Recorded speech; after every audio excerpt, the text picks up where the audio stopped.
అలనాటి భారతదేశంలో ప్రజలు తమకు ఉన్నంతలో హాయిగా జీవించేవాళ్లు. పెద్ద పెద్ద సౌకర్యాలు విలాసాలు లేవు, కానీ అందుబాటులో ఉన్నవాటితోనే ప్రశాంతంగా జీవనాన్ని కొనసాగించేవాళ్లు. ఆదాయం తక్కువైతే అంతటితోనే సర్దుకునేవాళ్లు. ఊరకే వృధా చేయడం ఉండేది కాదు. ప్రకృతిలో దొరికిన ప్రతి వస్తువును పూర్తి స్థాయిలో వినియోగించుకునేవాళ్లు. జనాభా మధ్య భయంకరమైన కొట్లాట్లు ఉండేవి కావు. అయిన వారితోనూ స్నేహితులతోనూ చిక్కనైన అనుబంధాలుండేవి. దూర ప్రాంతాల్లో ఉన్నప్పటికీ అవసరమంటూ ఏర్పడితే పని పూర్తయ్యేదాకా అండగా నిలబడి కార్యం సానుకూలం పడేదాకా తామున్నామంటూ ధైర్యం చెప్పేవాళ్లు. 1980ల నాటికి దేశంలో నలుపు తెలుపుల టీవీ ప్రవేశించింది. ఊరు మొత్తానికి మహా అయితే ఓ 2-3 ఇళ్లలోనే ఆ బ్లాక్ అండ్ వైట్ టీవీలుండేవి. అయినా సరే వీధి వీధంతా రామాయణం ధారావాహిక చూడ్డానికి ఆ ఇంటి ముందు వాలిపోయేవారు. దీపాల వేళ ఇంటికి అతిథులొస్తే ఖాళీ కడుపుతో పంపించేవాళ్లు కాదు.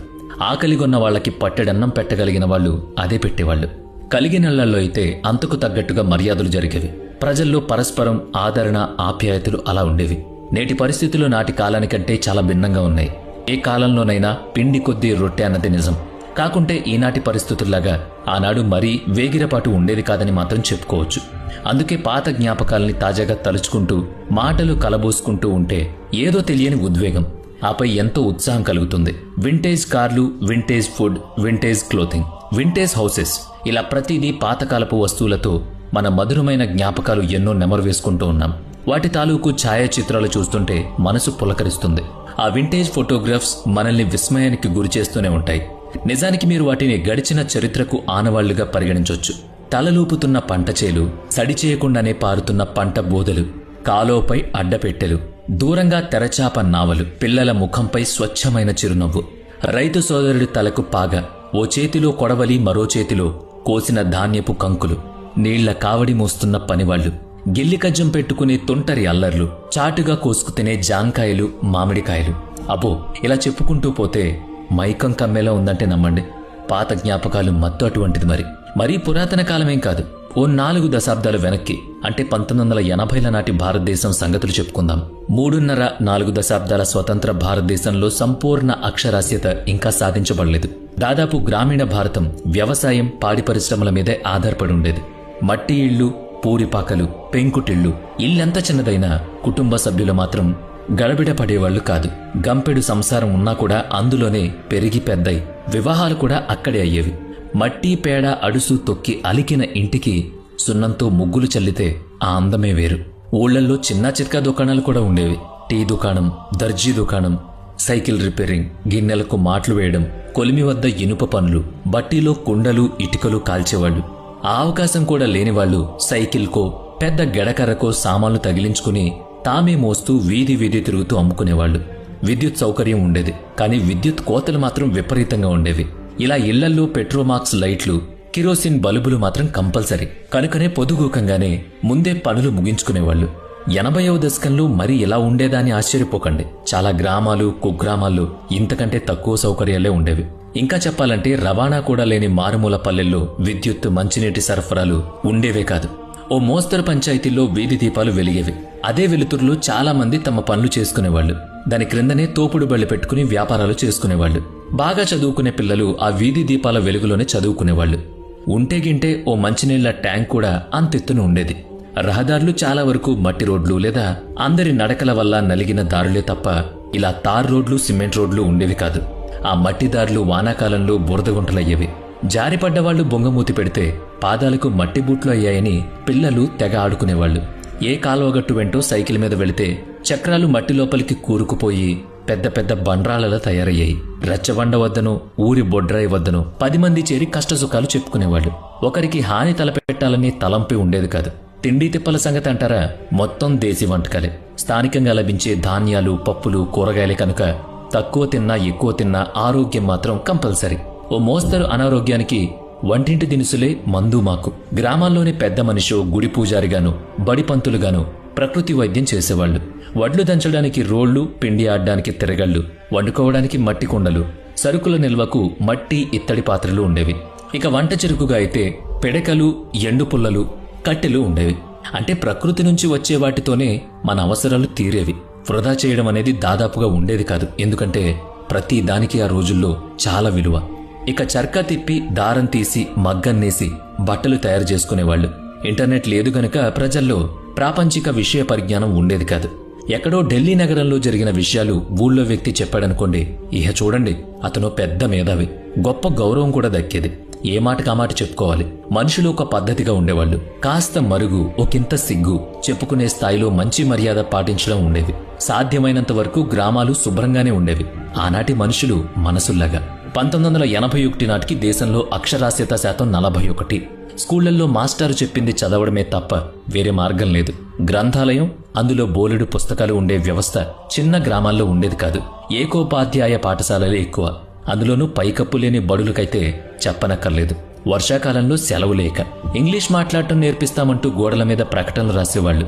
ఇప్పుడు స్విగ్గీ, జొమాటోలు ఆహారం తెచ్చి పెడుతున్నట్టుగా అప్పట్లో ఇంటింటికి తిరిగి పాలు పోసేవారు. గేదెల్ని ఇంటికే తీసుకొచ్చి అక్కడే పాలు పితికిచ్చేవాళ్లు. తల మీద బుట్టలో కాయగూరలు పెట్టుకుని అమ్మేవాళ్లు.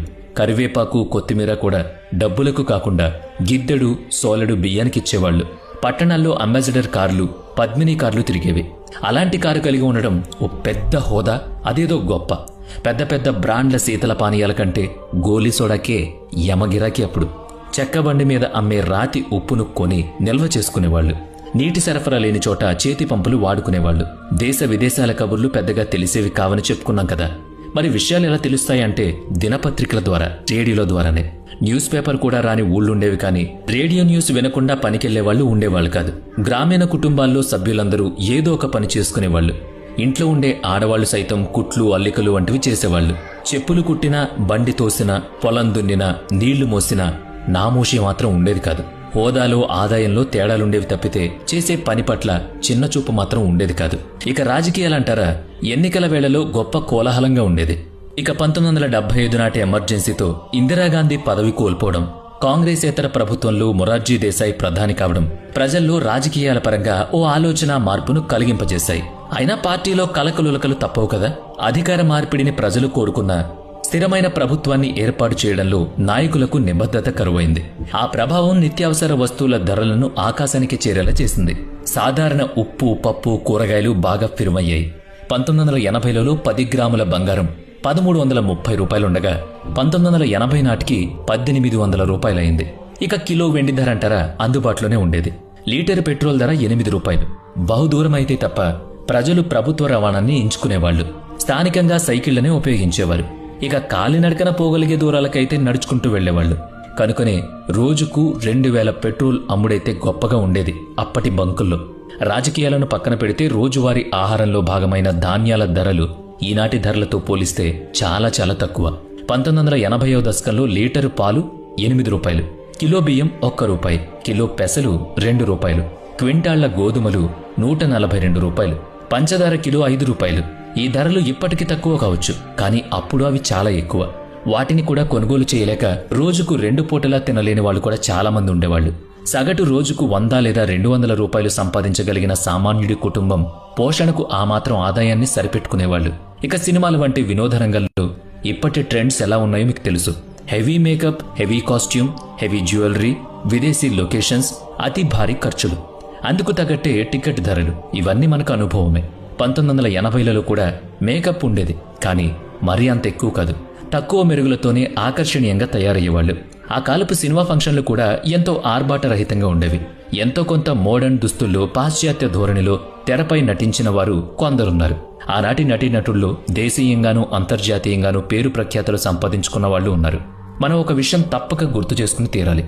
అంతర్జాతీయంగా భారత స్వతంత్రతను ఎవ్వరూ ప్రశ్నించజాలరని చాటి చెప్పిన ఘనత ఇందిరాగాంధీ హయాంలో జరిగింది. 1971 బంగ్లాదేశ్ విమోచన యుద్ధంలో భారతదేశం అందించిన చొరవను ఇప్పుడు ఆ దేశం మర్చిపోయిందేమో, కానీ చరిత్రను ఏమార్చడం కుదరదు కదా. రెఫ్యూజీలుగా బంగ్లా విడిచి భారత్లో ప్రవేశించిన లక్షల మంది పశ్చిమ బెంగాల్, ఒరిస్సా, అస్సాం తదితర సరిహద్దు రాష్ట్రాల్లో తలదాచుకుంటే అందరికీ నీడనిచ్చింది మన భారతదేశం. దాదాపుగా 93,000 మంది పాక్ సైనికుల్ని బంధించి పాకిస్తాన్ను ఓడించి యుద్ధ విరమణ చేయించిన ఘనత నాటి ప్రధాని ఇందిరకు దక్కుతుంది. ఎంతో చురుగ్గా, కీలకంగా విధులు నిర్వహిస్తున్న ఆనాటి మన భారత సైనికుల పాటవానికి జోహార్లు చెప్పాలి. 1974లో ఇరాక్ అధినేత సద్దాం హుస్సేన్ భారత సందర్శనకు వచ్చినప్పుడు ప్రధాని ఇందిరాగాంధీ స్వయంగా స్వాగతించడానికి వెళ్లిన అరుదైన దృశ్యం చూస్తుంటే అమెరికాకు ముచ్చెమటలు పట్టించిన సద్దాం హుస్సేన్ భారత్తో మైత్రి బంధం నెరపడం కూడా అబ్బురంగానే తోస్తుంది. 1974 మే 18లో రాజస్థాన్ పోఖ్రాన్లో అణు పరీక్షలు నిర్వహించిన భారతదేశం తెగువకు అగ్రదేశం, మండిపడినా మనం స్వేచ్ఛా స్వాతంత్రాలకే ప్రథమ ప్రాధాన్యత ఇస్తామని లోకానికి వెల్లడించాం. తమ అణు పరీక్షలు కేవలం స్వీయ రక్షణ తప్ప ఎటువంటి ఉద్రిక్తతలు, దాడులు చేయవని ఆనాటి అంతర్జాతీయ సమాజానికి మనం చాటి చెప్పాం.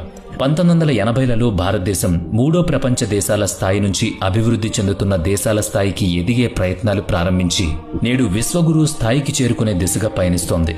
బహుశా 1970లు, 1980లలో జన్మించిన వారికి ఆనాటి భారతదేశం, ఈనాటి భారతదేశం సామాజికంగా, రాజకీయంగా, ఆర్థికంగా, వైజ్ఞానికంగా సంపాదించుకున్న క్రమానుగత మార్పులు, పరిణామాలు, మిశ్రమ ఫలితాల గురించి సావకాశంగా గమనించగలిగే అవకాశం ఉంటుంది. నాటి భారతానికి, ఈనాటి భారతానికి అభివృద్ధి సూచికలు మారుండొచ్చు. దేశాభివృద్ధి మాత్రం ఓ నిరంతర ప్రక్రియ. ఆనాటి వారు ఈ మార్పుల్ని గమనించే ఉంటారు. భారతదేశ వికాస చరిత్రను అవలోకించడానికి 1980ల నుంచి ఉన్నవారంతా సజీవ సాక్షులే. మన ఛానల్ మిత్రుల్లో ఉన్న ఆ అన్ని తరాల వారిని, ఆ విశేషాలను మనందరితో